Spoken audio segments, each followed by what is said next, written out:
ലോകമെമ്പാടുമുള്ള മലയാളികൾക്ക് ആമുഖത്തിൻ്റെ ഒരാവശ്യവുമില്ലാത്ത വ്യക്തിത്വം ശ്രീ സന്തോഷ് ജോർജ് കുളങ്ങര സർ. സാറിനെ മലയാള മനോരമ ഹോർത്തൂസിൻ്റെ ഈ വേദിയിലേക്ക്, സൗഹൃദ വേദിയിലേക്ക് സ്നേഹത്തോടെ സ്വാഗതം ചെയ്യുന്നു. സർ, എത്ര രാജ്യങ്ങളായി? 151 കഴിഞ്ഞിട്ട് ഇപ്പോൾ ഒരു മാസമായി. അവസാനത്തെ രാജ്യം ഏതായിരുന്നു സന്ദർശിച്ച? അവസാനത്തെ രാജ്യമെന്ന് പറയത്തില്ല. ഏറ്റവും ഈ അടുത്ത ദിവസം സന്ദർശിച്ചത് ഞാൻ നേരത്തെ പോയ ഒരു രാജ്യത്ത് തന്നെയാണ്. ഓസ്ട്രേലിയയിലായിരുന്നു കഴിഞ്ഞ ആഴ്ച. പക്ഷേ ഒരു മാസം മുമ്പാണ് ഞാൻ ഐസ്ലാൻഡിൽ പോയത്. ഐസ്ലാൻഡായിരുന്നു 151ാമത്തെ രാജ്യം. വളരെ ഒരു മനുഷ്യൻ്റെ ഒരു ഏറ്റവും അച്ചീവ് ചെയ്യുന്ന കാര്യങ്ങളിലെ ഒരു സഞ്ചാരികളെ സംബന്ധിച്ച് ഏറ്റവും വലിയ കാര്യമെന്ന് തന്നെ തോന്നുന്നു. മറുനാട്ടിലെ മലയാളി, നമ്മുടെ ടോപ്പിക്കിലേക്ക് വരുന്നു. എന്നെ സംബന്ധിച്ച്, ഒരുപാട് പേരെ സംബന്ധിച്ച് ഒരു 10 വർഷം മുമ്പേ മറുനാട്ടിലെ മലയാളി എന്നത് GCC കൺട്രി, പ്രത്യേകിച്ചും ദുബായ് ആയിരുന്നു. പക്ഷേ ഇന്ന് മലയാളികൾ കൂട്ടത്തോടെ കേരളം വിട്ട് മറ്റ് പല രാജ്യങ്ങളിലേക്കും മൈഗ്രേറ്റ് ചെയ്യുകയാണ്. ഈ മലയാളികളെ കേരളം വിട്ടുപോകാൻ പ്രേരിപ്പിക്കുന്നത് എന്തായിരിക്കും? സന്തോഷ് സാറിനെ പോലൊരു വ്യവസായിയെ കേരളത്തിൽ തുടരാൻ പ്രേരിപ്പിക്കുന്നത് എന്തായിരിക്കും? ഇത് രണ്ടും രണ്ട് കാരണങ്ങളാണ്. എങ്കിലും നമുക്കറിയാമല്ലോ, കേരളം വിട്ടുപോകാൻ ആളുകളെ പ്രേരിപ്പിക്കുന്ന ആളുകളിൽ ഒരാൾ ഞാനാണ്.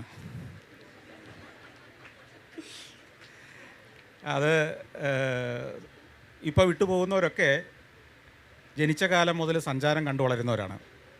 അവർ ലോകത്തിലെ വിവിധ രാജ്യങ്ങൾ, അവിടുത്തെ സൗകര്യങ്ങൾ, അവിടുത്തെ സൗന്ദര്യം, അവിടുത്തെ വൃത്തി, അവിടുത്തെ ജീവിത നിലവാരം, ഇതൊക്കെ കാണുക മാത്രമല്ല, ഞാൻ അറിയാതെ പറഞ്ഞും പോയിട്ടുണ്ട് അവിടെയൊക്കെ സ്വർഗ്ഗമാണ്, നമ്മുടെ നാട്ടിനേക്കാൾ ഗംഭീരമാണെന്നൊക്കെ. അപ്പോൾ അത് കേട്ട് വളർന്ന പിള്ളേർക്ക് സ്വാഭാവികമായിട്ട് ആ നാട്ടിൽ പോയി ജീവിക്കാൻ അവസരം കിട്ടുമ്പോൾ പോവുക സ്വാഭാവികമാണല്ലോ. അത് ആ കുറ്റബോധം എനിക്കുണ്ട് ഇപ്പോൾ നിങ്ങളുടെ മുമ്പിൽ ഇങ്ങനെ ഇരിക്കുമ്പോൾ. പക്ഷേ അവർ നന്നായിട്ട് ജീവിക്കുന്നു എന്നറിയുന്നു. പക്ഷേ അത് കേരളത്തിന് വലിയ നഷ്ടമാണെന്ന് ഞാൻ നല്ല വ്യക്തതയോടെ മനസ്സിലാക്കുന്നുണ്ട്. പിന്നെ വേറെന്താ ചോദിച്ചേ? ഒരു ചോദ്യം കൂടെ. സന്തോഷ് സാറിനെ, വ്യവസായിയെ സന്തോഷ് സാറിനെ. ഞാനൊരു നല്ല വ്യവസായി അല്ല. അതുകൊണ്ടായിരിക്കാം ചിലപ്പോൾ ഇപ്പോഴും കേരളത്തിൽ തന്നെ നിൽക്കുന്നത്. നല്ല വ്യവസായി അല്ല എന്ന് പറഞ്ഞാൽ, ഇപ്പോൾ ഞാനൊരു ടെലിവിഷൻ ചാനൽ നടത്തുന്നുണ്ടെന്ന് നിങ്ങൾക്കറിയാം. അതൊരു നല്ല ബിസിനസ് മോഡലാണോ? അല്ല.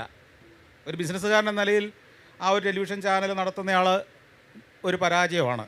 കാരണം ഇത്രയേറെ സാധ്യതകളുള്ള ഒരു ടെലിവിഷൻ ഇൻഡസ്ട്രിയിൽ ഒരു പരസ്യം പോലും കാശ് കിട്ടുന്നത്, എൻ്റെ ചില സംരംഭങ്ങളുടെ CD വിൽക്കുന്നതിനെക്കുറിച്ചൊക്കെ ചില പരസ്യം ഇടുന്നുണ്ടല്ലാതെ ഒരു വർഷം നല്ല കോടിക്കണക്കിന് രൂപ ഉണ്ടാക്കാവുന്ന ഒരു മേഖലയിൽ തുടങ്ങിയിട്ട് അതിൽ നിന്ന് കാശുണ്ടാക്കാൻ പറ്റാത്തവനെ നല്ല ബിസിനസ്സുകാരനൊന്നും പറയുന്നതിൽ യാതൊരു അർത്ഥവുമില്ല. അപ്പോൾ ഞാൻ വളരെ മോശം സംരംഭകനാണ്. അപ്പോൾ അതുകൊണ്ടാണോ സാർ കേരളത്തിൽ തുടരുന്നത്? അല്ല, ഇപ്പോൾ വേറെ എവിടെയാ പോയാൽ നമ്മൾ ജീവിക്കുക? ഇതൊക്കെയല്ലേ അറിയുന്ന പണിയുള്ളൂ. അങ്ങനെയെങ്കിൽ ഈ എല്ലാ കേരളീയരും സാറിൻ്റെ ഉപദേശങ്ങളിലൂടെ കേട്ട് മറ്റ് രാജ്യങ്ങളിലേക്ക് മൈഗ്രേറ്റ് ചെയ്താൽ കേരളത്തിൻ്റെ അവസ്ഥ എന്തായിരിക്കും? ഇല്ല, അങ്ങനെയൊന്നും പോയില്ലെന്ന് ഉറപ്പാണ്. കാരണം എന്ന് വെച്ച് കഴിഞ്ഞാൽ കേരളത്തിൽ തന്നെ ജീവിക്കുക എന്നത് ഒരു പ്രിവിലേജ് തന്നെയാണ്. അതിനകത്ത് സംശയമൊന്നുമില്ല. കാരണം ഞാനിപ്പോഴും ലോകത്തെ ഏത് രാജ്യത്ത് പോകുമ്പോഴും ആ രാജ്യങ്ങളൊക്കെ എന്നെ ഭ്രമിപ്പിക്കാറുണ്ട്. ഇപ്പോൾ അമേരിക്കയിലേക്ക് നമുക്ക് വിസ കിട്ടുന്ന 10 വർഷത്തേക്കാണ്. ഇപ്പോൾ ഈയിടെ ഞാൻ ഓസ്ട്രേലിയക്ക് പോകാൻ വേണ്ടി വിസയ്ക്ക് എനിക്ക് അവിടെ ഒരു മലയാളി അല്ലെങ്കിൽ കോട്ടയംകാരുടെ ഒരു സംഘടന തന്നെ എന്നെ കുറേ കാലമായിട്ട് എന്നെ ക്ഷണിച്ച് ഞാൻ അങ്ങോട്ട് പോകാൻ വേണ്ടിയിട്ട് അവരുടെ ക്ഷണം നിരസിക്കാൻ വയ്യാതെ ഞാൻ ഒരു 3 ദിവസത്തേക്ക് പോകാൻ തീരുമാനിച്ചതാണ്. പക്ഷേ അങ്ങോട്ട് പോകാൻ പുറപ്പെടുമ്പോൾ ഓസ്ട്രേലിയൻ ഗവൺമെൻറ് എനിക്ക് 5 വർഷത്തെ വിസയാണ് തന്നത്, ഈ വെറും 3 ദിവസത്തേക്ക് അപ്ലൈ ചെയ്തിട്ട്. അപ്പോൾ അതുപോലെ തന്നെ വിസ പോലും വേണ്ടാതെ താമസിക്കാവുന്ന സ്ഥലങ്ങളുണ്ട്. UAE എനിക്ക് ഗോൾഡൻ വിസ തന്നിട്ടുണ്ട്, അതായത് അവിടെ റെസിഡൻസ് വിസയാണത്. ഇതൊക്കെ ഉണ്ടെങ്കിലും ഒരു യാത്ര കഴിഞ്ഞ് അല്ലെങ്കിൽ 5 ദിവസം അല്ലെങ്കിൽ 6 ദിവസം യാത്ര ചെയ്ത് കഴിഞ്ഞ് എനിക്ക് എൻ്റെ നാട്ടിലേക്ക് തിരിച്ചു വരാനും എൻ്റെ ആളുകളോടൊപ്പം ജീവിക്കാനും എന്നെ മനസ്സിലാക്കുന്ന, എന്നെ അറിയുന്ന ഒരു സമൂഹത്തിൽ ജീവിക്കാനാണ് എനിക്കിഷ്ടം. അത് തന്നെയായിരിക്കും എല്ലാവരുടെയും ആഗ്രഹം എന്ന് എനിക്ക് തോന്നുന്നു. ആദ്യത്തെ ഒരു ഭ്രമം കഴിഞ്ഞാൽ ഞാൻ ഈ രാജ്യങ്ങളിലൊക്കെ ജീവിക്കുന്ന മലയാളികളുമായിട്ട് സംസാരിക്കുമ്പോൾ, പ്രത്യേകിച്ച് ഫസ്റ്റ് ജനറേഷൻ, ഇപ്പോൾ ഞാൻ ഈ ഓസ്ട്രേലിയയിൽ പോയപ്പോൾ ഞാൻ കണ്ട 10, 20, 25 വർഷമായിട്ട് അവിടെ ജീവിക്കുന്ന ആളുകളുമായിട്ട് സംസാരിക്കുമ്പോൾ അവരൊക്കെ ആ കാറിൽ യാത്ര ചെയ്യുമ്പോൾ, ദീർഘമായ സ്ഥലങ്ങളിലേക്ക് യാത്ര ചെയ്യുമ്പോൾ അവരൊക്കെ പറയും, സാർ തിരിച്ചു വരണം നാട്ടിലേക്ക് തന്നെ വരണം. ഇത് പറയുന്നവരെയാണ് ഞാൻ ബഹുഭൂരിഷം കണ്ടിട്ടുള്ളത്. പക്ഷേ അവരുടെ മക്കളത് പറയില്ല. കാരണം അവരവിടെയാണ് ജനിച്ചു വളർന്നത്. അവർക്ക് കേരളം എന്ന് പറഞ്ഞാൽ പാറ്റയുടെയും പഴുതാരയുടെയും തെരുവ് പട്ടികളുടെയൊക്കെ ഒരു നാടാണ് അവരുടെ മനസ്സിൽ ഇപ്പോഴും. അതുകൊണ്ട് ചിലപ്പോൾ അവർ വരണമെന്നില്ല. പക്ഷേ ഫസ്റ്റ് ജനറേഷൻ തിരിച്ചു വരാൻ ആഗ്രഹിക്കുന്നവരാണ് വലിയൊരു ശതമാനം. അതെൻ്റെ ഒരു ചോദ്യം തന്നെയായിരുന്നു. ഈ സെക്കൻഡ് ജനറേഷന് ശരിക്കും എന്താണ് സാർ, കേരള സാർ ഇടപഴകിയിട്ടുണ്ടല്ലോ, ഈ സെക്കൻഡ് ജനറേഷൻ മലയാളി കുട്ടികളുടെ ഈ കേരളത്തോടോ അല്ലെങ്കിൽ ഇന്ത്യൻ സംസ്കാരത്തോടോ ഒക്കെ ഉള്ള ഒരു ആറ്റിറ്റ്യൂഡ് എന്താണ്? അവർക്ക് തിരിച്ചു അങ്ങനെ എന്തെങ്കിലും ഒരു ആഗ്രഹമുണ്ടോ? അവർക്ക് വേരുകളെ പറ്റിയോ അങ്ങനെ എന്തെങ്കിലും ഉണ്ടോ? ഇല്ല, അവർക്ക് പൊതുവേ താല്പര്യമില്ല. അതിൻ്റെ കാരണം ഒന്ന്, അവിടുത്തെ ഒരു സിസ്റ്റം ഞാൻ പലപ്പോഴും പറഞ്ഞിട്ടുള്ളൊരു കാര്യമാണ്. ഇപ്പോൾ ഈ പാശ്ചാത്യ നാടുകളിലും വികസിത നാടുകളിലും ഒക്കെ കുറച്ചുകൂടെ ഈസിയാണ് ജീവിതം. അതായത് ടെൻഷനോ ജോലിയോ ഇല്ലെന്നല്ല, ഉദാഹരണം പറഞ്ഞാൽ അവിടുത്തെ സിസ്റ്റങ്ങളുള്ളത് കൊണ്ട് തന്നെ അവിടെ ആളുകളുടെ ജീവിതം കുറേ കൂടെ സുഖകരമാണ്. ഇപ്പോൾ നമ്മൾ പറയും ചില രാജ്യങ്ങൾ ലോകത്തെ സന്തുഷ്ടി ഏറ്റവും കൂടുതലുള്ള രാജ്യങ്ങൾ എന്ന് പറയും, ഫിൻലാൻഡ് അല്ലെങ്കിൽ സ്കാൻഡിനേവിയൻ രാജ്യങ്ങൾ. ഈ സന്തുഷ്ടിയുടെ കാരണം എന്താ നമ്മൾ ചിന്തിച്ചിട്ടുണ്ടോ? അതിൻ്റെ കാരണം പലരും പറഞ്ഞിട്ടില്ല. നമ്മൾ സന്തുഷ്ടരാവണമെങ്കിൽ എന്തൊക്കെ വേണം? നമ്മളുടെ അടിസ്ഥാന സൗകര്യങ്ങളെല്ലാം തന്നെ ജീവിതം സുഖമായിരിക്കണം. അതൊക്കെ പ്രധാന കാര്യമാകുമ്പോൾ തന്നെ അടിസ്ഥാന സൗകര്യങ്ങൾ മറ്റു പല രാജ്യങ്ങളിലും സൗകര്യമാണ്. ഇപ്പോൾ ഏറ്റവും സന്തുഷ്ടിയുള്ള പല രാജ്യങ്ങളിലും ഒരു 4 ദിവസമേ ജോലി ദിവസങ്ങളുള്ളൂ. ഒന്ന് ആലോചിച്ച് നോക്കിയാൽ, നല്ല ശമ്പളവും 3 ദിവസം ജോലിക്കും പോയാൽ മതി എന്നുണ്ടെങ്കിൽ മനുഷ്യൻ സന്തുഷ്ടരാകാൻ അതിൽ കൂടുതലുള്ള കാരണം വേണോ? പണിയെടുക്കാതെ ശമ്പളം വീട്ടിലെത്തിച്ച് തരുമെന്നുണ്ടെങ്കിൽ, ഭാര്യ പ്രസവിച്ചാൽ ഭാര്യയ്ക്ക് വേണമെങ്കിൽ 1 വർഷം വരെ വേണമെങ്കിൽ അവധി എടുക്കാം. 6 മാസമോ 1 വർഷമോ പലപ്പോഴും ഭർത്താവിനും ആ കൂടെ അവധി എടുക്കാം, വിശ്രമിക്കാം. അങ്ങനെ പല രാജ്യങ്ങളുണ്ട്, അന്വേഷിച്ചു നോക്ക്. അപ്പോൾ നിങ്ങൾക്കൊക്കെ ശ്രമിക്കാവുന്നതാണ്. അപ്പോൾ ഇത്തരം സാധ്യതകൾ വരുമ്പോൾ ഇതൊക്കെയാണ് സന്തുഷ്ടിയുടെ കാരണം. സാധാരണ മനുഷ്യനെ സന്തുഷ്ടനാക്കുന്നത് ആ രാജ്യത്തിൻ്റെ പാരമ്പര്യത്തിൽ അഭിമാനം കൊണ്ടിട്ടൊന്നും അല്ലല്ലോ, അല്ലെങ്കിൽ നമ്മൾ ഈ കരുതുന്ന പല പല പല മിഥ്യാധാരണകളുടെ പേരിലൊന്നുമല്ല. ഒത്തിരി അലയാതെ കഷ്ടപ്പെടാതെ വലിയ പണിയെടുക്കാതെ നല്ല ശമ്പളവും വീട്ടിൽ സൗകര്യങ്ങളും ഒക്കെ കിട്ടുകയാണെങ്കിൽ മനുഷ്യൻ സന്തുഷ്ടനാണ്. ലളിതമായ കാര്യങ്ങൾ. ഈ സ്കാൻഡിനേവിയൻ രാജ്യങ്ങളിലെ മനുഷ്യരും കേരളത്തിലെ മനുഷ്യരും ഒക്കെ ഒരേപോലെ ചിന്തിക്കുന്നവർ തന്നെയാണ്. നമുക്ക് തൊലി വെളുത്തതാകുമ്പോൾ അവൻ സോഫിസ്റ്റിക്കേറ്റഡ് ആണ്, ഭയങ്കര തത്വചിന്തയുള്ളവനാണെന്നൊക്കെ തോന്നുന്നത് വെറുതെയാണ്. നമ്മളെക്കാൾ തറയാണ് പല വെളുത്ത തൊളിക്കാരും, ഒരു സംശയവും വേണ്ട. അനുഭവം പറയാമോ സാർ? അതൊരു അങ്ങനെ ഒരു അസംഷനിൽ ഇല്ല, അത് ഇപ്പോൾ ഉദാഹരണം പറഞ്ഞാൽ, ഇപ്പോൾ ഞാൻ പലപ്പോഴും പറഞ്ഞിട്ടുള്ളൊരു കാര്യം തന്നെയാണ്. നമ്മളുടെ ഒരു ഓട്ടോറിക്ഷ ഡ്രൈവർ ഒരു കവലയിൽ നിൽക്കുകയും അയാൾ ഒരു ഓഫീസിലെ ജോലി അല്ലാതെ ജോലി ചെയ്ത് ജീവിക്കുകയും കുടുംബം പുലർത്തുകയും ചെയ്യുന്ന ഒരു ആൾ, അതിനേക്കാൾ കുറച്ചുകൂടെ ബെറ്റർ ആയിരിക്കും ചിലപ്പോൾ ന്യൂയോർക്ക് ടൗണിൽ ടാക്സി ഓടിക്കുന്ന ഒരാളെന്നാണ് നമ്മൾ കരുതുന്നത്. പക്ഷേ നമ്മുടെ കേരളത്തിലെ ഒരു ടാക്സി ഡ്രൈവറോട് അല്ലെങ്കിൽ ഒരു ഓട്ടോറിക്ഷ ഡ്രൈവറോട് ചോദിച്ചാൽ അമേരിക്കൻ പ്രസിഡൻറ്റിൻ്റെ പേര് പറയും, റഷ്യൻ പ്രസിഡൻറ്റിൻ്റെ പേര് പറയും. ഇതേ അമേരിക്കയിലെ ഒരു ടാക്സി ഡ്രൈവറോട് റഷ്യൻ പ്രസിഡൻറ്റിൻ്റെ പേര് ചോദിച്ചാൽ അറിയണമെന്നില്ല. അവിടുത്തെ ചില പ്രധാനപ്പെട്ട ആളുകളുടെ പേരല്ലാതെ മറ്റ് ലോകരാജ്യങ്ങളെക്കുറിച്ച് ഒരു വിവരവും ഇല്ലാത്ത ധാരാളം ആളുകളുണ്ട്. അപ്പോൾ ഒരേ നിലവാരത്തിൽ ജീവിക്കുന്ന 2 ജനവിഭാഗങ്ങളിൽ നമ്മുടെ ആളുകളുടെ ഒരു കൗതുകം, അറിവ് ശേഖരിക്കാനുള്ള ഒരു ശീലം, മലയാളിയെക്കുറിച്ചാണ് പറയുന്നത് കേട്ടോ, മറ്റ് സംസ്ഥാനങ്ങളെക്കുറിച്ചല്ല ഞാൻ പറയുന്നത്, അത്രയും അപ് ടു ഡേറ്റ് ആയി കാര്യങ്ങളെ ഗ്രഹിക്കുകയും സംസാരിക്കുകയും ചർച്ച ചെയ്യുകയും ചെയ്യുന്ന ഒരു സ്വഭാവം ഈ പല സമ്പന്ന രാജ്യങ്ങളിലെ ആളുകൾക്കില്ല. ഒരിക്കലും ഞാൻ ഒരു പറഞ്ഞിട്ടുള്ളതാണ്, ഞാൻ ഈ പറയുന്ന പല അനുഭവങ്ങളും സഞ്ചാരിയുടെ കുറിപ്പ് എന്ന് പറഞ്ഞ പരിപാടി പലപ്പോഴും വന്നിട്ടുള്ളതാണ്. അതിൽ ഒരിക്കലും ഞാൻ റുമേനിയയിൽ കൂടെ യാത്ര ചെയ്യുമ്പോൾ ഒരു ടാക്സി വിളിച്ചു. ടാക്സി ഒരു സിബിയു ആണെന്ന് തോന്നുന്നു, പട്ടണത്തിൻ്റെ പേര് ഞാൻ മറന്നുപോയി. സിബിയു എന്ന് പറഞ്ഞ പട്ടണത്തിൽ നിന്ന്, അപ്പോൾ ഞാൻ പഠിച്ചിട്ടാണ് ഓരോ യാത്രയും ചെയ്യുന്നത്. അപ്പോൾ അന്നത്തെ ദിവസം സിബിയുവിലാണ് ഞാൻ. സിബിയുവിൽ നിന്ന് രാവിലെ ഒരു 3-4 ഗ്രാമങ്ങൾ കണ്ട് ഒരു 10-50 കിലോമീറ്റർ ചുറ്റി ഗ്രാമീണ ജീവിതമൊക്കെ കണ്ട് തിരിച്ചിവിടെ എത്തുക. ഒരു 6 ഗ്രാമങ്ങളുടെ പേര് ഞാൻ എഴുതി റെഡിയാക്കി വെച്ചിട്ടുണ്ട്. അവിടെയൊക്കെ എന്താ ഉള്ളതെന്ന് എനിക്കറിയാം.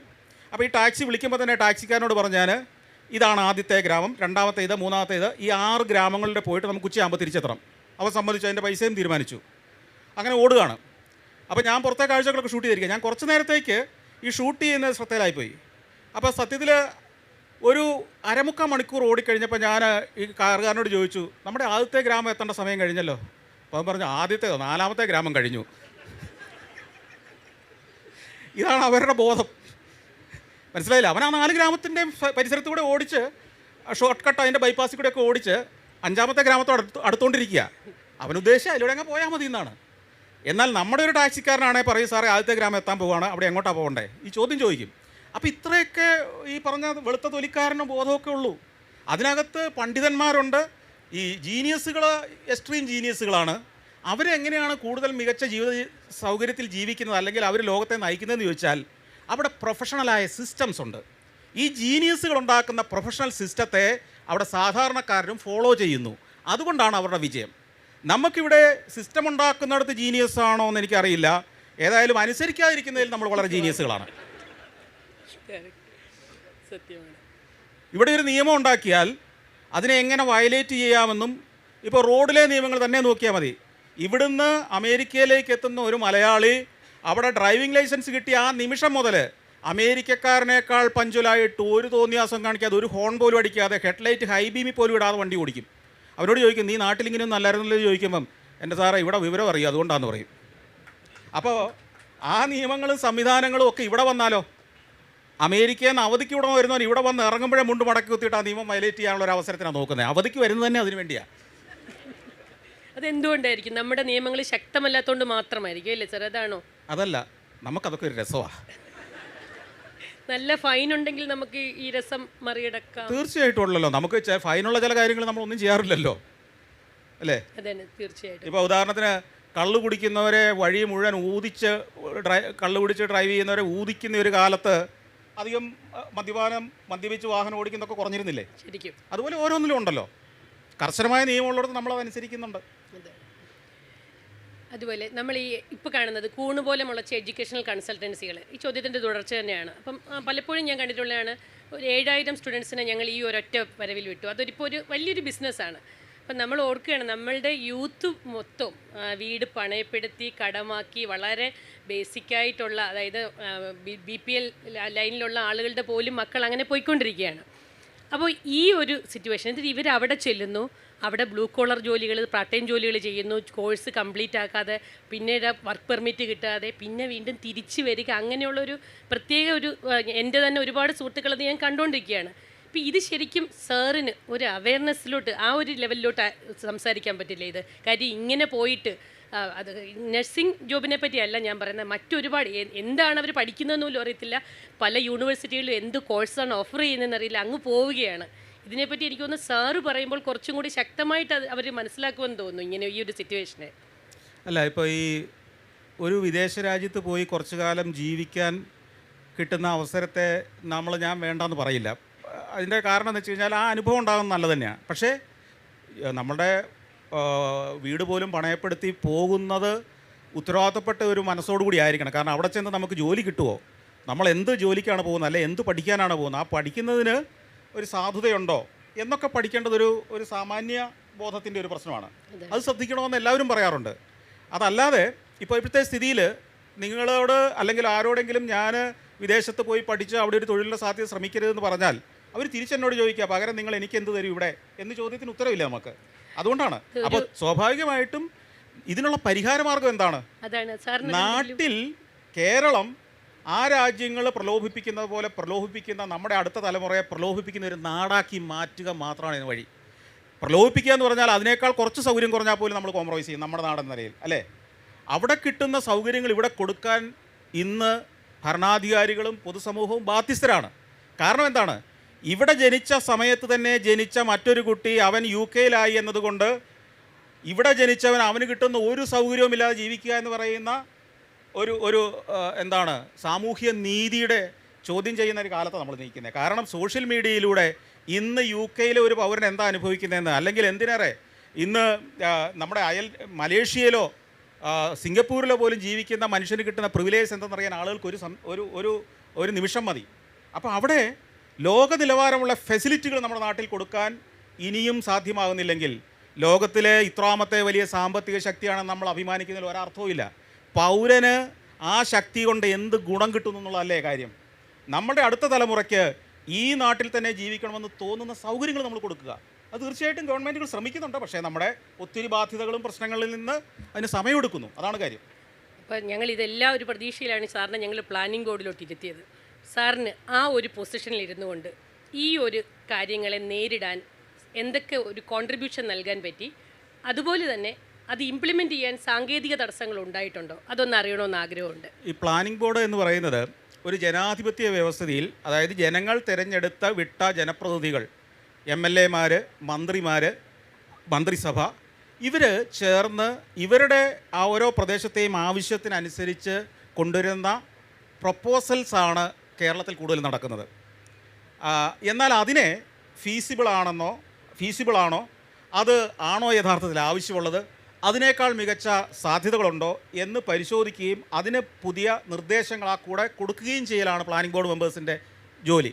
അല്ലാതെ ഇപ്പം ഞങ്ങൾ പ്ലാനിംഗ് ബോർഡ് മെമ്പേഴ്സ് ജനപ്രതിനിധികൾ പറയുന്ന ആശയങ്ങളെ മുഴുവൻ, കാരണം ജനാധിപത്യ രാജ്യത്ത് ജനപ്രതിനിധികളുടെ വോയിസിനാണ് പ്രാധാന്യം, അല്ലേ? ഇപ്പം എറണാകുളത്തെ MLA പറയുകയാണ് ഇവിടെ ഞങ്ങൾക്ക് ഇങ്ങനെ ഒരു പാലം വേണം. പ്ലാനിംഗ് ബോർഡിൽ ഇരുന്നിട്ട് ആ പാലം ഫീസിബിൾ ആവില്ല, അതുകൊണ്ട് നിങ്ങൾക്ക് വേണ്ടാന്ന് പറയാൻ കഴിയില്ല. അപ്പോൾ അതിനെ എങ്ങനെ ഫീസിബിൾ ആക്കാം എന്നുള്ളൊരു സജഷൻ കൊടുക്കുക എന്നുള്ള ലിമിറ്റഡായ കാര്യമാണുള്ളത്. പിന്നെ രണ്ട്, ഞാനും ഒത്തിരി ടൂറിസം സംബന്ധിച്ചും മറ്റ് സ്പോർട്സ് ഇങ്ങനെയുള്ള കാര്യങ്ങളിൽ പുതിയ ധാരാളം ആശയങ്ങൾ കിട്ടുന്ന അവസരങ്ങളെല്ലാം പറയാറുണ്ട്, ചർച്ച ചെയ്യാറുണ്ട്, അതിൻ്റെ ശ്രമം നടത്താറുണ്ട്. കുറേയേറെ കാര്യങ്ങൾ അതിൽ തുടങ്ങിയിട്ടുണ്ട്, നടന്നു തുടങ്ങിയിട്ടുണ്ട്. പക്ഷേ അതുകൊണ്ടൊന്നും ഒരു വലിയ വിപ്ലവകരമായ മാറ്റത്തിനുള്ള സാഹചര്യം ഉണ്ടായിട്ടില്ല. അതിൻ്റെ പ്രധാന കാരണം എന്ന് പറയുന്നത് നമ്മുടെ സ്റ്റേറ്റ് സാമ്പത്തിക സ്ഥിതിയിൽ നിങ്ങൾക്കറിയാം ആഗ്രഹിക്കുന്ന കാര്യങ്ങളുടെ ഒരു 10% പോലും നടത്താൻ കഴിയാത്ത സാമ്പത്തിക പ്രശ്നങ്ങളുണ്ട്. ഇപ്പോൾ നമ്മൾ ഇപ്പോൾ കേന്ദ്രവും സംസ്ഥാനവും തമ്മിലുള്ള പ്രശ്നങ്ങളായിട്ട് അതിനെ കാണേണ്ട കാര്യമില്ലെങ്കിലും നമ്മളൊരു രൂപ കേന്ദ്രത്തിന് കോൺട്രിബ്യൂട്ട് ചെയ്യുന്നുണ്ടെങ്കിൽ കേന്ദ്രം നമുക്ക് തിരിച്ചു തരുന്നത് ഏതാണ്ട് 30 പൈസയിൽ താഴെയാണ്. കാരണം അതിന് കേന്ദ്രം പറയുന്ന ന്യായം കേരളം വളരെ ഉന്നതി പ്രാപിച്ചു എന്നാണ്. എന്നാൽ ഇതേ 1 രൂപ തരുന്ന ഉത്തർപ്രദേശിന് 3.5 രൂപയോളം അങ്ങ് കൊടുക്കുന്നുണ്ട്. അതിൻ്റെ കാര്യം അത് വർഗീയതയൊന്നും അല്ലാണെന്ന് ഞാൻ കരുതുന്നില്ല. ഇവർ ഇത് പഠിക്കുമ്പോൾ കേരളത്തേക്കാൾ ആവശ്യം അവർക്കാണ് എന്ന് അവിടുത്തെ ആസൂത്രണ വിദഗ്ധർക്ക് തോന്നുന്നുണ്ടാവാം. അപ്പോൾ ഇങ്ങനെയുള്ള പ്രതിസന്ധി നമ്മൾ മിടുക്കരായിപ്പോയി എന്നുള്ളത് ചിലപ്പോൾ ഒരു പോരായ്മയായിട്ട് വരുന്നത് ഇവിടെയൊക്കെയാണ്. കേരളം ഈ പട്ടിണി മാറിയിരിക്കുന്നു, എല്ലാവർക്കും വിദ്യാഭ്യാസം കിട്ടുന്ന സൗകര്യങ്ങളുണ്ടായിരിക്കുന്നു, നല്ല ആശുപത്രികളുണ്ടായിരിക്കുന്നു, അതുകൊണ്ട് കേന്ദ്രത്തിൻ്റെ അധിക സഹായം വേണ്ട എന്ന് ചിന്തിക്കുന്നതുകൊണ്ടാവാം. പക്ഷേ അതൊക്കെ യാഥാർത്ഥ്യമാണ്. അപ്പോൾ അതിനെയൊക്കെ നമ്മുടെ ഓൺ ഫണ്ട് കൊണ്ട് എങ്ങനെ മാനേജ് ചെയ്യും? ദീർഘകാലമായ നമ്മളുടെ ചിന്തകളും ആശയങ്ങളും ഒക്കെ ഒത്തിരി വ്യവസായികളെയും ഒത്തിരി സംരംഭങ്ങളെയും വെറുപ്പിച്ചു വിട്ടു. അതോടെ കേരളം വ്യവസായവും സംരംഭങ്ങളുമാണ് ഒരു സ്റ്റേറ്റിന് പണം കൊടുക്കുന്നത്, അല്ലാതെ സർക്കാർ പൈസ അടിക്കുന്നില്ല. ഒരാൾ കൊടുക്കുന്ന ടാക്സ്, കരം, GST ഇതൊക്കെയാണ് നാടിൻ്റെ വരുമാനം. നമ്മളിതൊന്നും ചിന്തിക്കാതെ വ്യവസായികളെ മുഴുവൻ നമ്മുടെ ശത്രുക്കളായി നമ്മൾ കണ്ടു. ഒരു റിസോർട്ട് തുടങ്ങുന്നവനെ പോലും മാഫിയ എന്നാണ് നമ്മൾ വിളിച്ച് ഈ കഴിഞ്ഞ ഒരു 10 കൊല്ലം മുമ്പ് ആക്ഷേപിച്ചുകൊണ്ടിരുന്നത്. എന്നിട്ട് ടൂറിസം വളരുകയും ചെയ്യണം. ടൂറിസം എങ്ങനെയാണ് ഒരു ഹോട്ടലോ റിസോർട്ടോ ഇല്ലാതെ വളരുന്നത്? വരുന്നോ വഴി കിടന്നുറങ്ങുമോ? 5 സ്റ്റാറോ 7 സ്റ്റാറോ നിലവാരമുള്ള ഒരു റിസോർട്ടില്ലെങ്കിൽ ഒരുത്തരും കേരളത്തിലേക്ക് വരില്ല. അവർക്ക് വേണ്ടത്, ഞാനൊരു രാജ്യത്തേക്ക് പോകുന്ന ആദ്യം അന്വേഷിക്കുന്നത് എന്താണ്? ഏറ്റവും നല്ല താമസം എവിടെയെന്ന് അന്വേഷിക്കുന്നത്. താമസ സ്ഥലമില്ലാത്തവരിടത്തേക്ക് ആരും പോവില്ല. അപ്പോൾ കൂടുതൽ സമ്പന്നനായ ഒരു സഞ്ചാരിയെ നിങ്ങൾ ആകർഷിക്കണമെങ്കിൽ ഏറ്റവും മികച്ച റിസോർട്ടുകളും ഹോട്ടലുകളും വേണം. ഏറ്റവും സമ്പന്നനിവിടെ വരുമ്പോഴാണ് നമുക്ക് ഏറ്റവും കാശ് കിട്ടുന്നത്. ഒരു രാത്രിക്ക് 1 ലക്ഷം രൂപ വാടക കൊടുക്കുന്ന ഒരു ഹോട്ടൽ മുറി നിങ്ങളുടെ നഗരത്തിലുണ്ടെങ്കിൽ അതിൻ്റെ എത്ര ശതമാനമാണെന്ന് എനിക്കറിയത്തില്ല, 18% കൂട്ടിക്കോ. 1 ലക്ഷത്തിൻ്റെ 18% GST കിട്ടും നാടിന്. എന്നാൽ 1500 രൂപയുടെ ലോഡ്ജാണെങ്കിൽ അതിൻ്റെ 18% നാടിന് കിട്ടുള്ളൂ. ഏതാണ് നമുക്ക് വേണ്ടതെന്ന് ചിന്തിക്കണം. ഈ ചിന്തിക്കാനുള്ള ബോധം നമുക്കില്ലാതെ ആ സംരംഭം തുടങ്ങുന്നതിനോടുള്ള വൈരാഗ്യം മാത്രം മുന്നിൽ കണ്ടുകൊണ്ട് നമ്മൾ ഒരു കാലത്ത് ആക്രമിച്ചു. നമ്മൾ ഈ കയ്യടി കിട്ടാൻ വേണ്ടി നമ്മുടെ നേതാക്കന്മാരും ഇതൊക്കെ ചെയ്തു. അതിൻ്റെ പരിണിത ഫലമാണ് ഖജനാവിൽ പണമില്ലാതായത്. അപ്പോൾ അതൊക്കെ പുതിയ തലമുറ വ്യത്യസ്തമായി ചിന്തിച്ചു തുടങ്ങിയിരിക്കുന്നു. കൂടുതൽ ചെറുപ്പക്കാർ സംരംഭകരായി തുടങ്ങിയിരിക്കുന്നു. കുടുംബത്തിലൊരു സംരംഭകൻ ഉണ്ടായപ്പോൾ സംരംഭകത്തിൻ്റെ ബുദ്ധിമുട്ട് എന്താണെന്ന് ആളുകൾക്ക് മനസ്സിലായി തുടങ്ങിയിരിക്കുന്നു. ശരിയാണ്. ഈ സിറ്റുവേഷൻ എല്ലാം കേരളത്തിൽ തുടരുമ്പോൾ പോലും മറ്റ് സംസ്ഥാനങ്ങളിൽ നിന്ന് ഒരു റിവേഴ്സ് മൈഗ്രേഷൻ കേരളത്തിലേക്ക് വരുന്നുമുണ്ട്. അത് സാർ ശ്രദ്ധിച്ചിട്ടുണ്ടല്ലോ. അപ്പോൾ അത് ശരിക്കും മറ്റ് സംസ്ഥാനങ്ങളെ അപേക്ഷിച്ച് സാർ കേരളത്തിനെ എങ്ങനെ വിലയിരുത്തുന്നു? അല്ല, കേരളത്തിലേക്ക് ഞാൻ നേരത്തെ പറഞ്ഞ പോലെ തന്നെ റിവേഴ്സ് മൈഗ്രേഷൻ കുറേ ഉണ്ടാവും. അത് ഒരു തലമുറ, ഫസ്റ്റ് ജനറേഷൻ തിരിച്ചു വരും. സെക്കൻഡ് ജനറേഷൻ, ഇപ്പോൾ എനിക്കറിയാം പരിചയമുള്ള, ഇപ്പോൾ എൻ്റെ ഒരു സുഹൃത്ത് ഗുജറാത്തിൽ അഹമ്മദാബാദിലായിരുന്നു ദീർഘകാലം.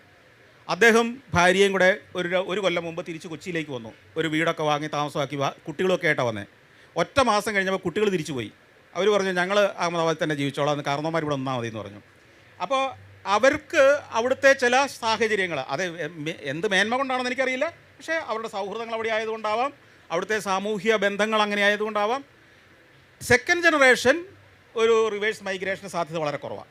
ഫസ്റ്റ് ജനറേഷൻ വരും, കാരണം അവർക്കൊരു നൊസ്റ്റാൾജിയുണ്ട്, അവരുടെ ബന്ധങ്ങളുണ്ട്, അവരുടെ ബന്ധുക്കളുണ്ട്, അവരുടെ ക്ലാസ്മേറ്റ്സ് ഇവിടെയുണ്ട്, അവരുടെ ഗ്രൂപ്പുകൾ ഇപ്പോഴും സജീവമാണ്.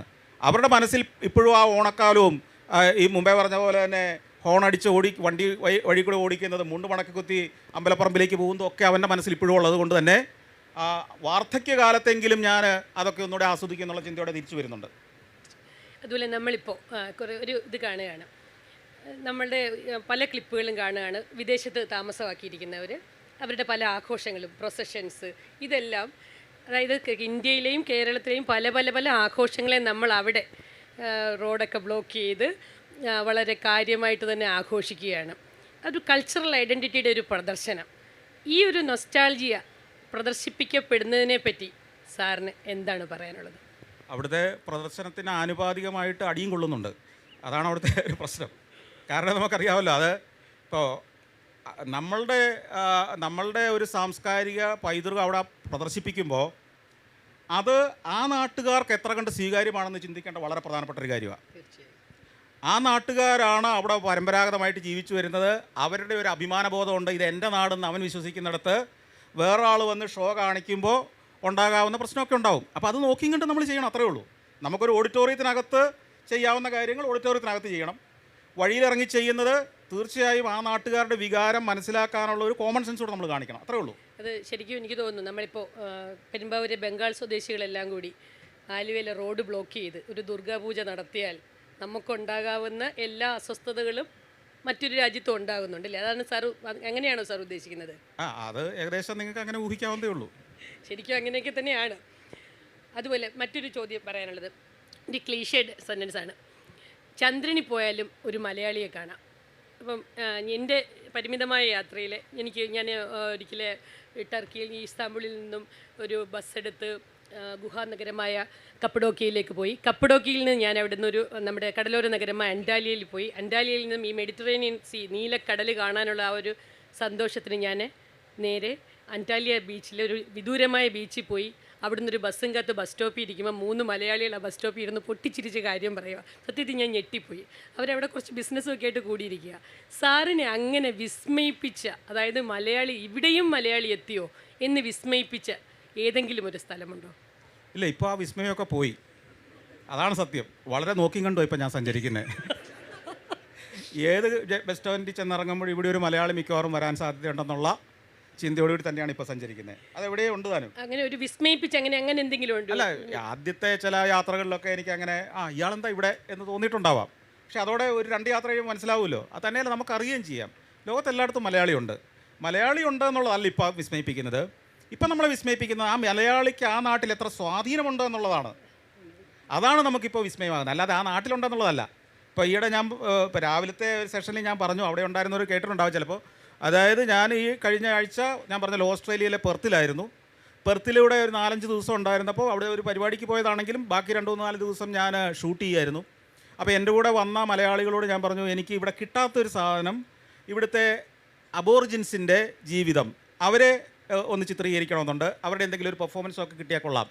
അപ്പോൾ അവർ പറഞ്ഞു, ഇവിടുത്തെ ഗവൺമെൻറ്റും അബോറിജിൻസിൻ്റെ വാസയിടങ്ങളിലേക്ക് പോകാൻ ആഗ്രഹിക്കുന്നില്ല. കാരണം അവിടുത്തെ പൊതുവെ ഒരു രീതി വെച്ചാൽ ഈ അബോറിജിൻസിനെ ഗവൺമെൻറ് വെറുതെ പണം കൊടുത്ത് അവരെ നശിപ്പിക്കുകയാണെന്ന് അവർക്ക് തന്നെ ഒരു തോന്നലുണ്ട്. കാരണം അവർ ബഹുഭൂരിപക്ഷവും രാവിലെ മുതൽ എന്തെങ്കിലുമൊക്കെ കഴിച്ച് മദ്യപിച്ചോ അല്ലെങ്കിൽ പെട്രോൾ മണത്തോ ഒക്കെ ഇച്ചിരി ലഹരിയൊക്കെ ആയിട്ട് ലഹരിയുടെ ഒരു മാന്യത്തിൽ ഇങ്ങനെ തെരുവുകളിലൂടെ ഇങ്ങനെ അലഞ്ഞു നടക്കുന്നതാണ് പൊതുവേ നമ്മൾ ഓസ്ട്രേലിയൻ പട്ടണങ്ങളിൽ കാണുന്ന അബോറിജിൻസിൻ്റെ സ്വഭാവം. പിന്നെ അവരുടെ കോളനികൾ എന്ന് പറയുന്നതും ഒരു അച്ചടക്കമില്ലാത്ത സ്ഥലമായിട്ട്, അതായത് ഗവൺമെൻറ് വെറുതെ എല്ലാ ആഴ്ചയിലും പെൻഷൻ കൊടുക്കുന്നുണ്ട്, അതുകൊണ്ട് അടിച്ചു പൊളിച്ചങ്ങ് ജീവിക്കുന്നു. അത് ഒരാഴ്ച കൊടുക്കുന്ന പെൻഷൻ എല്ലാ ആഴ്ചയിലും കൊടുക്കുന്നത്, 3 ദിവസം കൊണ്ട് അങ്ങ് തീർക്കും.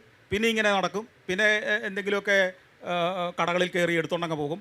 അപ്പം എടുത്തുകൊണ്ട് പോകുന്നതിനെ ചോദ്യം ചെയ്യാനോ പോലീസ് കംപ്ലയിൻറ്റ് ചെയ്തിട്ടൊന്നും കാര്യമില്ല. ഇവരുടെ കാര്യത്തിൽ ഗവൺമെൻറ് ലിബറലാണ്. പക്ഷേ ഇവരുടെ ഒരു ജീവിതം, ഇവരാണല്ലോ ആ നാടിൻ്റെ ഉടമകൾ, അതൊന്ന് പകർത്തണമെന്നുണ്ടായിരുന്നു. അപ്പോൾ ഞാൻ പോയ 2-3 സുഹൃത്തുക്കളോട് പറഞ്ഞു. അപ്പോൾ അവർ പറഞ്ഞു അത് വലിയ പാടാണ്, കിട്ടാൻ ബുദ്ധിമുട്ടാണ്.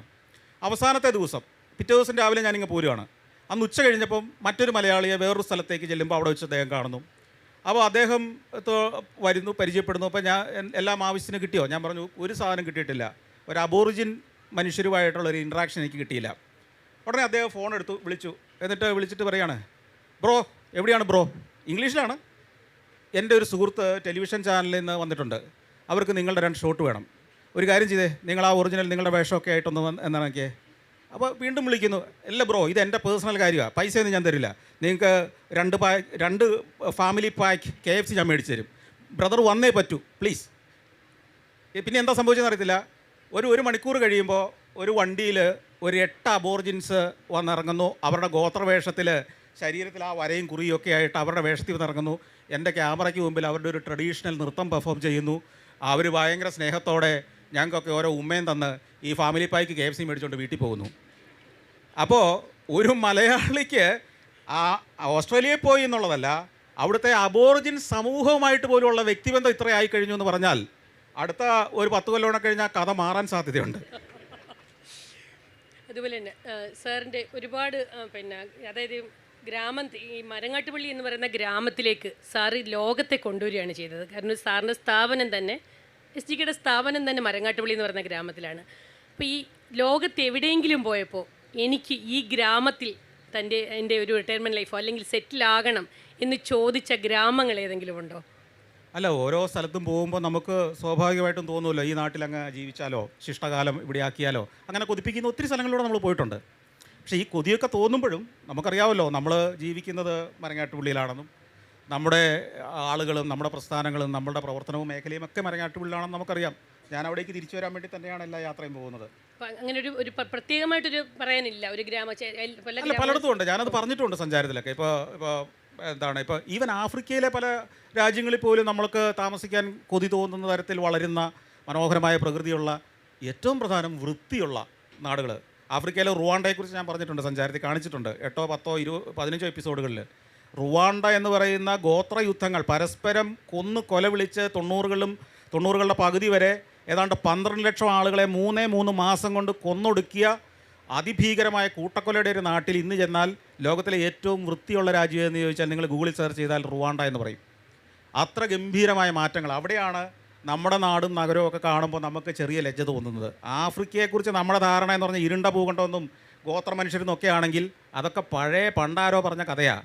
ഇപ്പോൾ നിങ്ങൾ എത്യോപ്യയിലേക്ക് ചെന്നാൽ, യുഗാണ്ടയിലേക്ക് ചെന്നാൽ, റുവാണ്ടയിലേക്ക് ചെന്നാൽ, നിങ്ങൾ സൗത്ത് ആഫ്രിക്കയിലേക്ക് ചെന്നാൽ ഞെട്ടിപ്പോവും. അതിഗംഭീരമാണ്.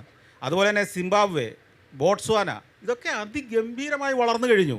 അവരുടെ അടിസ്ഥാന സൗകര്യങ്ങൾ നിങ്ങൾ വിശ്വസിക്കുമോ? സിംബാബ്വെ എന്ന് പറഞ്ഞ സ്ഥലത്തെ പ്രധാന പട്ടണങ്ങളിലൊന്നും നിങ്ങൾക്ക്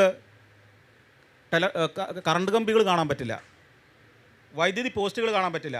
ആ നഗരങ്ങളിലെല്ലാം ഭൂമിക്കടിയിൽ കൂടിയാണ് കേബിൾ ഇട്ടാൽ വീടുകളിലേക്ക് കറണ്ട് കൊടുക്കുന്നത്. അവിടെ ഒരു പോസ്റ്ററോ ബാനറോ ഫ്ലെക്സ് ബോർഡോ കാണില്ല. നഗരങ്ങളെ വൃത്തികേടാക്കുന്ന ഒരു സാധനവും കാണില്ല. ഈ റുവാണ്ട എന്ന് പറയുന്ന രാജ്യത്തിൻ്റെ ഹൈവേയുടെ ഓരങ്ങൾ ഇത്ര മീറ്റർ വീതം ഓരോ ഗ്രാമീണർക്കും വീതിച്ചു കൊടുത്തിരിക്കുക. റോഡടിച്ചു വരാനല്ല, റോഡിൻ്റെ വക്കുകൾ അടിച്ചു വരണം. വക്കുകൾ എന്ന് പറഞ്ഞാൽ എവിടെയാണെന്നറിയാമോ? നടപ്പാതയും റോഡും കൂടെ ചേരുന്ന ഭാഗം. നമ്മുടെ MG റോഡിലൊക്കെ നോക്കി അറിയാം, അവിടെയാണ് ഈ പൊടിയും മണ്ണും എല്ലാം കൂടി കിടക്കുക. ഇവർ രാവിലെ ഒരു കൊട്ടയായിട്ട് വന്ന് ബ്രഷും കൊണ്ട് അടിച്ചു വാരി ഇത് കോരിക്കൊണ്ട് പോകും എല്ലാ ദിവസവും. അതുപോലെ തന്നെ ആ ഹൈവേയുടെ ഓരങ്ങളിൽ ഒരാളുടെ പുരയിടം ഉണ്ടെങ്കിൽ ആ പുരയിടത്തിൽ ഏതാണ്ട് 20 മീറ്ററോളം ഉള്ളിലേക്കുള്ള ഭാഗം പുല്ല് വെട്ടി ഒരുക്കിയിടേണ്ടത് ഓരോ വീട്ടുകാരുടെയും ജോലിയാണ്. റുവാണ്ട എന്ന് പറയുന്ന ഇപ്പോഴും ദാരിദ്ര്യം മാറിയിട്ടില്ലാത്തൊരു രാജ്യത്തെ സ്ഥിതിയാണ്. അത് കണ്ട ഒരാൾക്ക് അവിടെ ജീവിക്കണമെന്ന് കൊതി തോന്നിയില്ലെങ്കിൽ അത്ഭുതമല്ലേ ഉള്ളൂ. അപ്പോൾ ആ കൊതിയൊക്കെ എനിക്കും തോന്നാറുണ്ട്. തീർച്ചയായും. അതുപോലെ ഇനി നമുക്ക് ഈ കോവിഡിന് ശേഷം കേരളവും ഇന്ത്യയും മറ്റ് വിദേശ രാജ്യങ്ങളിലേക്ക് ട്രാവൽ പോകുന്ന യാത്രയുടെ ഒരു സംസ്കാരം എൻ്റർലി മാറിയൊരു കാലഘട്ടമാണ് ആഫ്റ്റർ കോവിഡ്.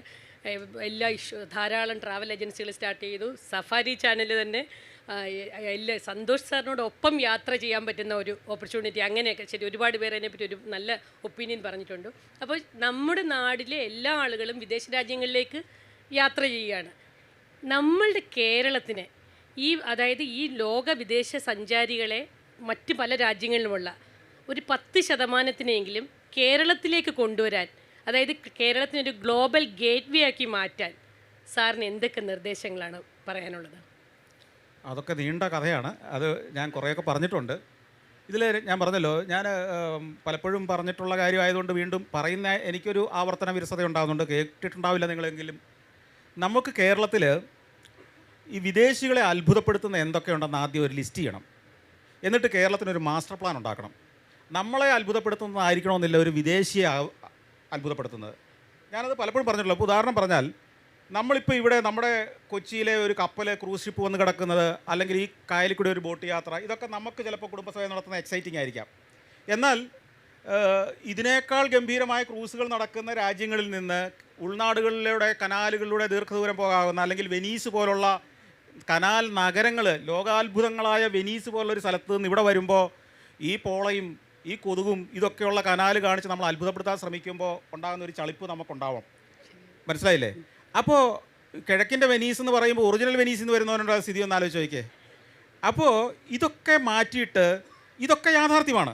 അപ്പോൾ അതല്ല നമ്മൾ കാണിക്കേണ്ടതെന്നാണല്ലോ എൻ്റെ അർത്ഥം. പകരം നമ്മുടെ സംസ്കാരം, നമ്മുടെ ജീവിത രീതികൾ, നമ്മുടെ കൃഷി, നമ്മുടെ ഗ്രാമീണ ജീവിതത്തിൻ്റെ ചില പ്രത്യേകതകൾ, ഇതിനെയൊക്കെ ഹൈലൈറ്റ് ചെയ്തുകൊണ്ടും നമ്മുടെ ഗ്രാമജീവിതവും നമ്മുടെ സംസ്കാരവും നമ്മുടെ ഉത്സവങ്ങളും നമ്മളുടെ ഒരു വീട്ടിലെ ഒരു ദൈനംദിന ആക്ടിവിറ്റി പോലും ടൂറിസം പ്രോഡക്റ്റാക്കി മാറ്റുന്ന ഇന്നോവേറ്റീവായ ചില ആശയങ്ങൾ കൊണ്ടുവരണം. ഇത് പാശ്ചാത്യർ കണ്ടിട്ടില്ലാത്ത, അനുഭവിച്ചിട്ടില്ലാത്ത പല കാര്യങ്ങളാണ്. ഞാൻ പറയും, ഒരു സാധാരണക്കാരൻ്റെ വീട്ടിലെ വൃത്തിയുള്ള ഒരു അടുക്കളയിൽ രാവിലെ ആ അടുപ്പിൻ്റെ തറയിൽ കയറി ഇരുന്നിട്ട് രാവിലെ വീട്ടമ്മ ദോശ ചുടുന്നതിനൊപ്പം ഇരുന്ന് ആ ദോശ ചൂടോടെ ചുട്ട് കൊടുക്കുമ്പോൾ അവിടെ ഇരുന്ന് കഴിക്കാൻ പറ്റുന്നൊരു അനുഭവം ഒരു പാശ്ചാത്യ വനിതയ്ക്കുണ്ടായാൽ അവരുടെ ജീവിതത്തിലെ മറക്കാത്തൊരു അനുഭവമായിരിക്കും. ഈ മട്ടിൽ കേരളത്തിൻ്റെ ടൂറിസം കൺസെപ്റ്റുകളെയും പ്രോഡക്റ്റുകളെയും റീഡിസൈൻ ചെയ്യണം. ഒപ്പം അവർക്ക് താമസിക്കാൻ പറ്റുന്ന ഏറ്റവും കാശുള്ളവന് ഏറ്റവും മികച്ചതും, ബജറ്റ് ട്രാവലർക്കാണെങ്കിൽ വീടിനോടനുബന്ധിച്ചുള്ള ഹോം സ്റ്റേകളിൽ താമസിക്കാൻ പറ്റുന്ന രീതിയിലുള്ള വൃത്തിയുള്ള താമസ സൗകര്യങ്ങൾ, വൃത്തിയും ഭംഗിയുള്ള വഴിയോരങ്ങൾ. ഇപ്പോൾ നെടുമ്പാശ്ശേരി എയർപോർട്ടിലാണ് ഒരു വിദേശ ടൂറിസ്റ്റ് വന്ന് ഇറങ്ങുന്നതെങ്കിൽ നമുക്കത് മനസ്സിലാവില്ല. നമ്മളിവിടെ തന്നെ ജനിച്ചു വളർന്നവരാണ്. അവൻ കയറിയത് ദുബായിൽ നിന്നാണ്.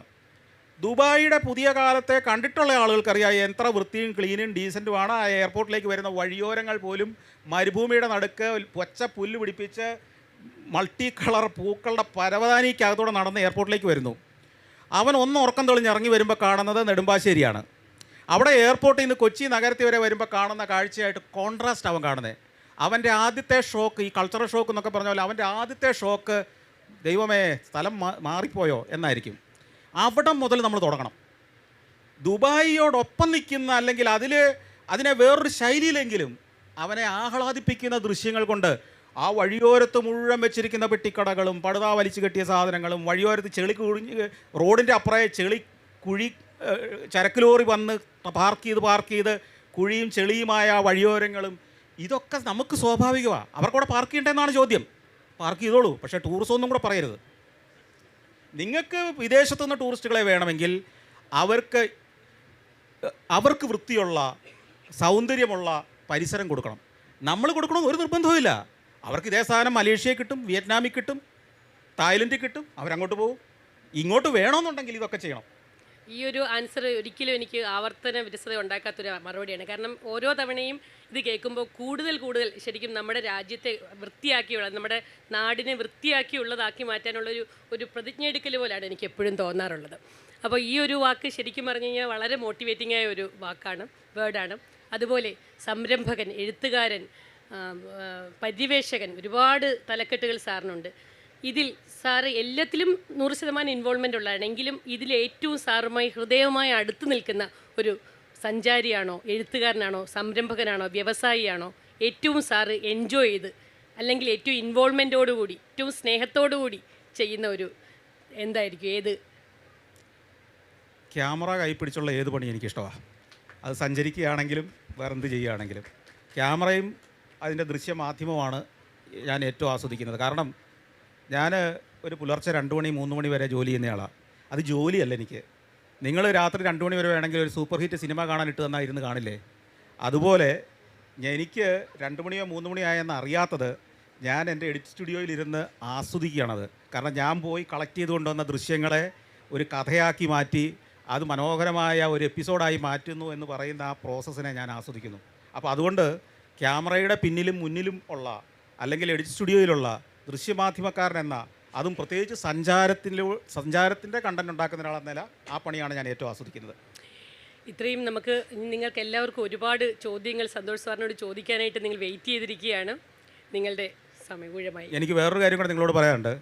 ഇപ്പോൾ അവിടെ ഒരു സ്റ്റേജിൽ മഞ്ജു വാര്യരുടെ പരിപാടി തകർത്തുകൊണ്ടിരിക്കുക. ഞാൻ ഇങ്ങോട്ട് ഓട്ടോറിക്ഷ വരുമ്പോൾ ഞാൻ ചിന്തിച്ചത്, മഞ്ജു വാര്യരുടെ ഒരു സ്റ്റേജ് അവിടെ നിൽക്കുമ്പോൾ ഇവിടെ ഈ വല്ലവരും കാണുമെന്നാണ് ചിന്തിച്ചിരുന്നത്. പക്ഷേ ഇവിടെ വന്നപ്പോൾ ഇവിടെ ഇതിനകത്തേക്ക് കയറാൻ പറ്റാത്ത രീതിയിൽ ആളുകൾ നിൽക്കുന്നു. അപ്പോൾ മലയാളിയുടെ ആ വൈവിധ്യം, ചിന്തയുടെ വ്യത്യസ്തതകളെക്കുറിച്ച് ഞാൻ പ്രത്യേകിച്ച് നിങ്ങളെ നമസ്കരിക്കുകയാണ്, അഭിവാദ്യം ചെയ്യുകയാണ്. Thank you. സാറേ ഇവിടെ നിന്നൊരു ചോദ്യം. ആ സാർ, ഈ ഓപ്പർച്യൂണിറ്റീസിനെ കുറിച്ച് പറയുമ്പോൾ നമ്മുടെ നാട്ടിൽ യൂത്ത് ആണല്ലോ ഇപ്പോൾ നമുക്ക് ഇനിയും വികസനം കൊണ്ടുവരാൻ പറ്റുന്ന ഒരു മീഡിയം. അപ്പോൾ സാറിൻ്റെ അഭിപ്രായത്തിൽ ഇഷ്ടംമാതിരി സാറ് യൂത്തിനെ കണ്ടിട്ടുണ്ട്, കുട്ടികളുടെ സ്മാർട്ട്നെസ് വേറെ രാജ്യങ്ങളിൽ പോയി ചെയ്തിട്ടുണ്ട്. അപ്പം നമ്മൾ സാറിൻ്റെ വീഡിയോസിലും കണ്ടിട്ടുണ്ട്, ചെറിയൊരു കുട്ടി സ്കൂളിൽ പഠിക്കുന്ന കുട്ടിയാണെങ്കിൽ സാറിനെ എങ്ങനെ കൊണ്ടുവന്ന് ആ നാട് കാണിച്ചു എന്നൊക്കെ ഉള്ള അനുഭവങ്ങളൊക്കെ ഷെയർ ചെയ്തത് ഞാൻ കണ്ടിട്ടുണ്ട്. അപ്പോൾ ഇവിടെ സാറിന് ഒരു 3-4 ഒരു ഓപ്പർച്യൂണിറ്റീസിനെ കുറിച്ച് സാറിന് ഒരു യൂത്തിന് പറയാൻ പറ്റുന്നുണ്ടെങ്കിൽ എന്തായിരിക്കും അത്? അവരെങ്ങനെ വികസിപ്പിക്കണം അവരുടെ മനസ്സിനെയും അവരുടെ ഫിസിക്കൽ ആൻഡ് മെൻ്റലി? സാറിന് നമ്മുടെ യൂത്ത് ഞാൻ പറഞ്ഞല്ലോ ലോകത്തിലെ ഏറ്റവും മിടുക്കന്മാരായ ചെറുപ്പക്കാരിൽപ്പെട്ടതാണ്. കാരണം ഒന്ന്, നമ്മളുടെ ഒരു കുടുംബ പശ്ചാത്തലവും പാരമ്പര്യവും ഒക്കെ കുറച്ചുകൂടെ ചെറുപ്പം മുതൽ തന്നെ കുറച്ച് ഡിസിപ്ലിൻഡ് ആയിട്ട് ജീവിക്കാൻ പഠിപ്പിക്കുന്നതാണ്. ബഹുഭൂരിപക്ഷം കുടുംബങ്ങളും അങ്ങനെയാണ്. പിന്നെ നമ്മുടെ വിദ്യാഭ്യാസത്തിലും ചില കാര്യങ്ങളൊക്കെ ഒരു അച്ചടക്കം പഠിപ്പിക്കുന്ന രീതിയിൽ തന്നെയായിരുന്നു. അതുകൊണ്ട് അച്ചടക്കത്തോടെ ജോലി ചെയ്യാൻ നമ്മുടെ ചെറുപ്പക്കാരും മിടുക്കരാണ്. പക്ഷേ ഒരു പ്രശ്നം, നമ്മുടെ കുട്ടികളുടെ ഈ സംരംഭകത്വമോ വൈദഗ്ധ്യം കാണിക്കുന്നതിന് അവരെ പിന്നോട്ട് വലിക്കുന്നതോ ഈ 2 ഘടകങ്ങൾ തന്നെയാണ് താനും. കാരണം നമ്മൾ മാതാപിതാക്കൾ നമ്മുടെ മക്കളോട് പറയുന്നത്, എന്നോടൊക്കെ ഉൾപ്പെടെ നിങ്ങളോടും ഒക്കെ പറഞ്ഞിട്ടുണ്ടാവുക, നന്നായിട്ട് പഠിച്ചാൽ നല്ലൊരു ജോലി കിട്ടുമെന്നാ, അല്ലേ? പഠിച്ചില്ലേ ഒരു ജോലിയും കിട്ടില്ലെന്നാ. നന്നായിട്ട് പഠിച്ച് 10 പേർക്ക് ജോലി കൊടുക്കണമെന്ന് പറഞ്ഞ ഏതെങ്കിലും ഒരു രക്ഷകർത്താവിൻ്റെ പേര് നിങ്ങൾക്ക് പറയാമോ? അതാണ് വ്യത്യാസം. നിങ്ങൾ ഒരു ഘട്ടത്തിനപ്പുറം വളരണമെങ്കിൽ നിങ്ങൾ ആ ബ്രേക്ക് ചെയ്യണം. എല്ലാവരും ജോലി കിട്ടേണ്ടവരായി മാറ്റാൻ വേണ്ടി പഠിപ്പിച്ചത് കൊണ്ടാണ് നമുക്ക് ജോലിക്ക് വേണ്ടി പുറത്തേക്ക് പോകേണ്ടി വരുന്നത്. ഇവിടെ നമുക്ക് എത്രയോ ഓപ്പർച്യൂണിറ്റീസ് ഉള്ളൊരു രാജ്യമാണ് ഇന്ത്യ. ലോകത്തിലെ ഏറ്റവും കൂടുതൽ ജനസംഖ്യയുള്ളൊരു രാജ്യമാണ് ഇന്ത്യ. നിങ്ങൾ കേരളത്തിൽ ഉൽപ്പാദിപ്പിക്കുന്ന ഒരു പ്രോഡക്റ്റ് ഇന്ത്യയുടെ ഈ 140-150 കോടി ജനങ്ങൾക്ക് മുഴുവൻ വിൽക്കാൻ നിങ്ങൾ ഒരു ലൈസൻസും വേറെ എടുക്കണ്ട. അത്രയേറെ സാധ്യതയുള്ള വലിയൊരു മാർക്കറ്റിൻ്റെ അധിപനാണ് നിങ്ങൾ ഓരോരുത്തരും, അല്ലെങ്കിൽ നമ്മുടെ മക്കൾ ഓരോരുത്തരും. പണ്ടാരോ പറഞ്ഞ പോലെ ഇന്ത്യയിലെ 1000-ൽ 10,000-ൽ ഒരാൾക്ക് നിങ്ങൾക്കൊരു പ്രോഡക്റ്റ് വിൽക്കാമെന്ന് ഉറപ്പുണ്ടെങ്കിൽ പോലും എത്ര ലക്ഷം പ്രോഡക്റ്റ്സ് നമുക്ക് വിൽക്കാൻ പറ്റും. അപ്പോൾ അത്ര സാധ്യതകളുള്ളൊരു നാടാണിത്. അവിടെ ഒരു കുട്ടിയെയും അവൻ്റെ യഥാർത്ഥ കഴിവനുസരിച്ചൊരു ലീഡറാക്കി മാറ്റാൻ, ആത്മവിശ്വാസമുള്ള ഒരാളാക്കി മാറ്റാൻ, ഉത്തമ പൗരനാക്കി മാറ്റാൻ കഴിയുന്ന ഒരു വിദ്യാഭ്യാസമല്ല കൊടുക്കുന്നത്. എല്ലാവരെയും നിരത്തി നിർത്തി കഴിവുള്ളവനെ ഇല്ലാത്തവനെയും കണക്കറിയുന്നവനെ അറിയത്തില്ലാത്തവനെയും അതിൽ ടേസ്റ്റ് ഉള്ളവനെ ഇല്ലാത്തവനെ എല്ലാം ഒരേ ലക്ഷ്യത്തിലേക്ക് വെറുതെ അങ്ങ് പഠിപ്പിച്ച് വിടുകയാണ്. പഠിത്തം കഴിഞ്ഞ് 20 വർഷത്തെ പഠിത്തം കഴിഞ്ഞ് ഇറങ്ങുമ്പോഴും എങ്ങനെ ജീവിക്കണമെന്ന് പഠിപ്പിക്കാതെ ഇറക്കി വിടുകയാണ്. പിന്നെ ഒരു ജോലി സ്ഥലത്ത് ചെന്നാലും അവിടെ വീണ്ടും ഇത് ബേസിക്കായിട്ടുള്ള കാര്യം മുതൽ പഠിച്ച് തുടങ്ങുകയാണ്. ഇപ്പോൾ ജേർണലിസമോ വിഷ്വൽ മീഡിയയോ ഒക്കെ പഠിച്ചിട്ട് വരുന്ന പലരെയും അതിൻ്റെ ബേസിക്സ് ആദ്യത്തെ ഒരു കൊല്ലം നമ്മുടെ സ്ഥാപനത്തിൽ ഞാൻ പഠിപ്പിക്കേണ്ടി വരുന്നുണ്ട് എന്ന് പറഞ്ഞതുപോലെയാണ്. ഏത് മേഖലയിലും അത്തരത്തിലുള്ളൊരു വ്യത്യസ്തതയുള്ള ക്രിയേറ്റീവായ കുട്ടികളെ വാർത്തെടുക്കുന്ന ഒരു സംവിധാനം ഉണ്ടാകുന്നില്ല. അതാണ് പ്രധാന കാര്യം. അല്ലാതെ 3-4 ഏരിയാസ് അല്ല പറയേണ്ടത്. എല്ലാ കുട്ടിക്കും ഒരു കഴിവുണ്ട്, എന്തെങ്കിലും ഒരു കഴിവുണ്ട്. ആ മേഖലയിൽ അവനെ മിടുക്കനാക്കലാണ് വിദ്യാഭ്യാസത്തിൻ്റെ ശരിയായ ലക്ഷ്യം. ആ മേഖലയിൽ ചിലർക്ക് ലീഡർഷിപ്പ് ക്വാളിറ്റിയാണ്, ചിലർക്ക് സംരംഭകത്വമാണ്, ചിലർക്ക് ടെക്നോളജിയാണ് വഴങ്ങുക, ചിലർക്ക് കലയാണ് വഴങ്ങുക. ഏത് മേഖലയിലും ലോകത്ത് ജീവിക്കാനുള്ള സാധ്യതയുണ്ട്, അവിടെ ഏറ്റവും മിടുക്കനാകാനുള്ള സാധ്യതയുമുണ്ട്. അതിലേക്ക് വഴിതിരിച്ച് വിടുന്നതോ കൈപിടിച്ച് നടത്തുന്നതോ ആയിരിക്കണം നമ്മുടെ വിദ്യാഭ്യാസം.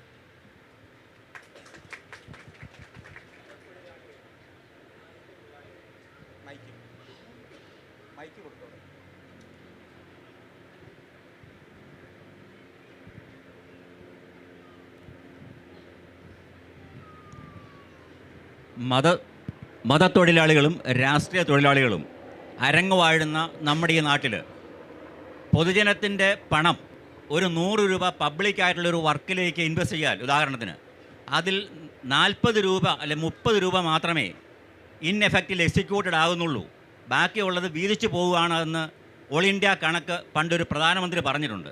ആളിൻ്റെ പേര് പറയുന്നില്ല.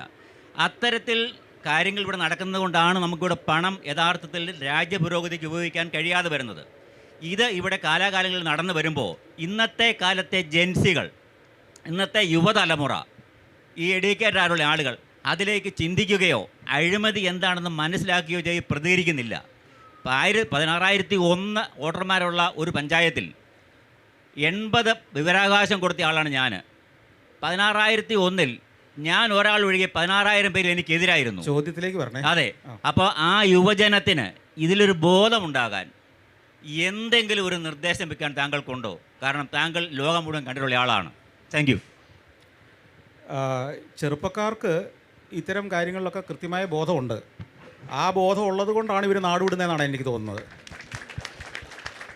അവരെല്ലായിടത്തും തെരുവിലിറങ്ങി പ്രതിഷേധം നടത്തുന്നുണ്ടാവില്ല, അവർ മുദ്രാവാക്യം വിളിക്കുന്നില്ല. അതിനർത്ഥം അവർക്കിതൊന്നും അറിയില്ലെന്നല്ല, നല്ല കൃത്യമായ ധാരണയും ബോധവും അവർക്കുണ്ട്. അവർക്ക് ഇപ്പോൾ കുറച്ചുകൂടെ പ്രാക്ടിക്കലാണ്. മഴ കൊണ്ട് മുദ്രാവാക്യം വിളിച്ചാലൊന്നും ഇത് മാറില്ലെങ്കിൽ നാടങ്ങ് വിട്ടിട്ട് എൻ്റെ കാര്യം നോക്കാമെന്നുള്ള പ്രായോഗികതയിലേക്ക് അവർ മാറിയതാണ് അതിൻ്റെ കാര്യം. നമസ്കാരം. ഇപ്പോൾ ബ്ലോഗേഴ്സ് ഒരുപാട് നമ്മുടെ ഈ സോഷ്യൽ മീഡിയയിലുണ്ട്. എന്താണ് ഭക്ഷണത്തെപ്പറ്റി അല്ലെങ്കിൽ സ്ഥലങ്ങളെപ്പറ്റി എല്ലാം പറയുന്ന ആൾക്കാരുണ്ട്. അതിപ്പം നല്ല രീതിയിൽ മാർക്കറ്റ് ചെയ്യുന്നുണ്ട്, അല്ലെങ്കിൽ പൈസ വാങ്ങിച്ചുകൊണ്ട് മാർക്കറ്റ് ചെയ്യുന്നുണ്ട്. പക്ഷേ ഇതിൻ്റെ എല്ലാവരും തുടക്കം സാറിൽ നിന്നായിരുന്നു, സഞ്ചാരത്തിൽ നിന്നായിരുന്നു. അതുപോലെ തന്നെ സഫാരി ടി വിക്കകത്ത് ചരിത്രനിലൂടെ എന്ന് പറയുന്നത് വളരെ ഹിറ്റായിട്ട് ഇപ്പോഴും പൊയ്ക്കൊണ്ടിരിക്കുന്ന പ്രോഗ്രാമാണ്. അവിടെ ഗസ്റ്റായിട്ട് വന്ന പല ആൾക്കാർ പോലും ഇപ്പോൾ സ്വന്തം ചാനൽ തുടങ്ങി അതിൻ്റെ ഒരു പരമ്പരയായിട്ട് കണ്ടിന്യൂ ചെയ്ത് പോകുന്നുണ്ട്. ഇപ്പം ലാൽ ജോസ് അടക്കം ഒരുപാട് DGP അതുപോലത്തെ ആൾക്കാർ. അപ്പോൾ ഇങ്ങനെ സാറ് പുട്ട് ഓഫ് ചെയ്ത് വിട്ട ഒരു പ്രോഗ്രാമുകൾ അല്ലെങ്കിൽ പല രീതിയിലൂടെ പരിണാമം സംഭവിച്ച് തുടർന്ന് പോകുന്നതിനെ പറ്റിയുള്ള അഭിപ്രായം എന്താണ്? നല്ലതല്ലേ? ആളുകൾ ധാരാളം പേര് അതിലേക്ക് വരുന്നതാണ് അതിൻ്റെ ആ പരിപാടിയുടെ വിജയത്തിൻ്റെ ലക്ഷണം. അതാണ്. നിങ്ങളെ 10 പേര് അനുകരിക്കുന്നു എന്ന് പറയുന്നത് മോശമല്ലല്ലോ. ഞാൻ അത്തരം ആളുകളെ എല്ലാം അപ്രീഷിയേറ്റ് ചെയ്യാറുണ്ട്. അവരെയൊക്കെ വീണ്ടും സഫാരിയിലേക്ക് വിളിക്കാറുമുണ്ട്.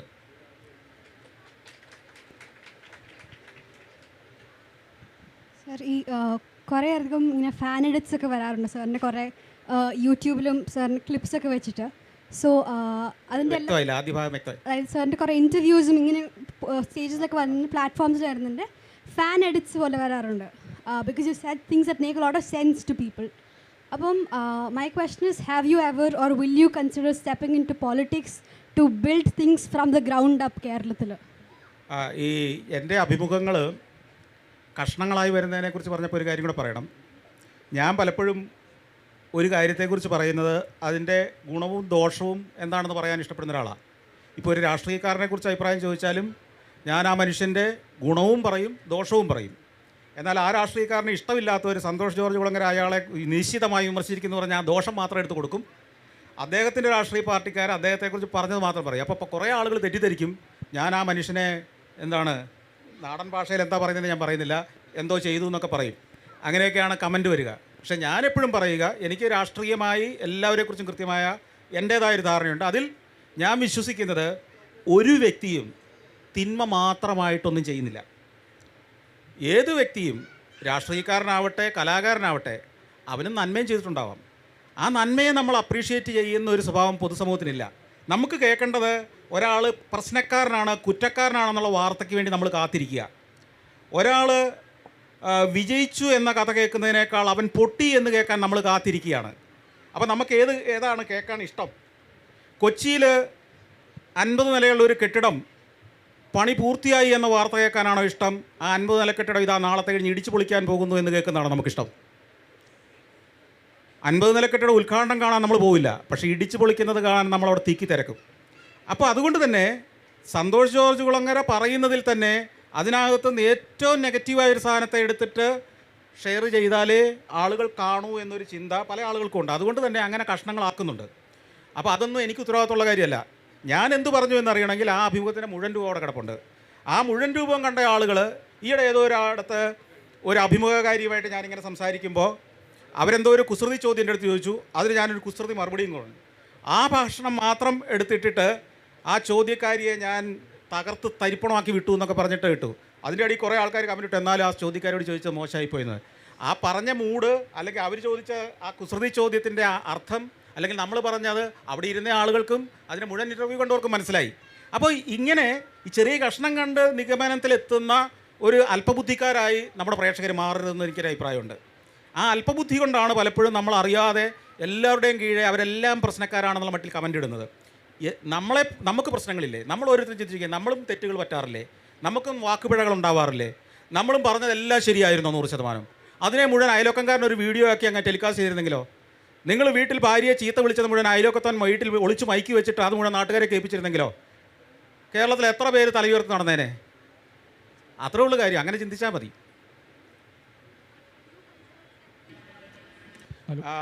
ഞാൻ പൊളിറ്റിക്സിലേക്ക് ഇറങ്ങാൻ ഇഷ്ടപ്പെടുന്ന ഒരാളല്ല. കാരണം എന്താ വെച്ച് കഴിഞ്ഞാൽ പൊളിറ്റിക്സിൽ ഇറങ്ങണമെങ്കിൽ നല്ല ഷാർപ്പായ ബുദ്ധി വേണം, അപാരമായ തന്ത്രജ്ഞത വേണം, വലിയ മെയ്വഴക്കം വേണം. എന്നെപ്പോലെ ഈ നല്ല ചില ചോദ്യങ്ങളൊക്കെ കേട്ട് കഴിഞ്ഞാൽ നമ്മൾ പലപ്പോഴും അറിയാതെ സത്യം പറഞ്ഞു പോകും. അതൊന്നും ഈ പണിക്ക് പറ്റിയ പണിയല്ല. സാർ ചോദ്യം. ഹലോ. ഫോർട്ട് കൊച്ചിയിൽ ഒരു എക്സ്പീരിയൻസ് എനിക്കുണ്ടായി. അതായത് നമ്മുടെ ജൂ സ്ട്രീറ്റ് പ്രധാനപ്പെട്ട ഒരു ടൂറിസം സ്ഥലമാണല്ലോ. അപ്പോൾ അവിടെ ഫാമിലി ആയിട്ട് ചെന്നാലും അല്ലെങ്കിൽ വിദേശികൾ വന്നാലും അവർക്ക് ഒരു റെസ്റ്റ് റൂം ഫെസിലിറ്റി പോലും ഇല്ലാത്ത ഒരു അവസ്ഥയുണ്ട്. അപ്പോൾ നമുക്ക് അടിസ്ഥാന വികസനമല്ലേ നമുക്ക് ടൂറിസം മേഖല ആയാലും ആദ്യം നമുക്ക് ചെയ്യേണ്ട ഒരു കാര്യം എന്നാണ് എനിക്ക് ചോദ്യം. ഇത്തരം കാര്യങ്ങൾക്ക് ആദ്യം അവസാനം ഒന്നുമില്ല, ഇതെല്ലാം പാരലായിട്ട് നടക്കേണ്ടതാണ്. ഇപ്പോൾ കക്കൂസെല്ലാം ആദ്യം ഉണ്ടാക്കിയേക്കാന്ന് വിചാരിച്ച് ടൂറിസം തുടങ്ങിയാലും ടൂറിസം എത്തില്ല. എല്ലാം പാരലായിട്ട് സൈമൾട്ടേനിയസ് ആയിട്ട് നടക്കണം. ഒരു വശത്ത് ബ്യൂട്ടിഫിക്കേഷൻ നടക്കുമ്പം അതിനടുത്ത് തന്നെ ടോയ്ലറ്റ് വരണം, അതിനപ്പുറം റെസ്റ്റോറൻറ്റ് വരണം. ഇതെല്ലാം ഒന്നിച്ച് നടക്കേണ്ടതാണ്. അപ്പോൾ അതിന് ചെയ്യേണ്ടത് എന്താ വെച്ച് കഴിഞ്ഞാൽ ഓരോ ഡെസ്റ്റിനേഷനെ എടുക്കണം. ആ ഡെസ്റ്റിനേഷനെ ഒരു ടോട്ടൽ മാസ്റ്റർ പ്ലാൻ ഉണ്ടാക്കണം. ആ മാസ്റ്റർ പ്ലാനിൽ പാർക്കിംഗ് എവിടെയായിരിക്കണം, ടോയ്ലറ്റ് എവിടെയായിരിക്കണം, അതിൻ്റെ നിലവാരം എന്തായിരിക്കണം, അതിന് ടൈൽ ഉപയോഗിക്കുന്ന ഏതായിരിക്കണം എന്നൊക്കെ 5 സ്റ്റാർ ഹോട്ടലുകളും 5 സ്റ്റാർ റിസോർട്ടുകളും ഡിസൈൻ ചെയ്യുന്ന ആർക്കിടെക്റ്റുകൾ ഈ രാജ്യത്തുണ്ടല്ലോ. അവരെ കൊണ്ട് വേണം ഫോർട്ട് കൊച്ചി ഡിസൈൻ ചെയ്യിക്കാൻ. നമ്മുടെ സാധാരണക്കാരൻ ചെല്ലുന്ന സ്ഥലമൊക്കെ ഏതെങ്കിലും PWD എഞ്ചിനീയർ ഡിസൈൻ ചെയ്താൽ മതി തീരുമാനിക്കുന്നത് എന്തുകൊണ്ടാണ്? ഒരു 5 സ്റ്റാർ റിസോർട്ട് ഡിസൈൻ ചെയ്ത ആൾ തന്നെ വേണം നമ്മുടെ തെരുവോരങ്ങളും ഡിസൈൻ ചെയ്യാൻ. അപ്പോൾ സിംഗപ്പൂരിൻ്റെ തെരുവോരം പോലെ ഇരിക്കും നമ്മുടേത്. അതുപോലത്തെ റെസ്റ്റോറൻറ്റുകൾ, അതുപോലത്തെ റെസ്റ്റ് ഏരിയകൾ ഒക്കെ ഉണ്ടാവണം. അപ്പം ഒരു ടോട്ടൽ മാസ്റ്റർ പ്ലാൻ ഇല്ല, അതിനു വേണ്ടിയുള്ളൊരു വീക്ഷണം നമുക്കില്ല എന്നുള്ളതാണ് നമ്മുടെ പ്രശ്നം. അത് മാറി വരുന്നുണ്ട്, കുറച്ച് സ്ലോയിലാണെന്ന് മാത്രം.